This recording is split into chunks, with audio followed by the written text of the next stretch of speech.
నిన్ను విడిసి ఉండలేను కన్నా తండ్రి వగుట చేత ఎన్నబోకు నేరములను చిన్ని కుమారుడనయ్యా శివ ఎన్నబోకు నేరములను చిన్ని కుమారుడనయ్యా శివ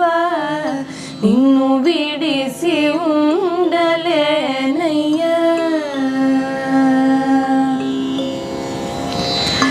సర్వమునకు కర్త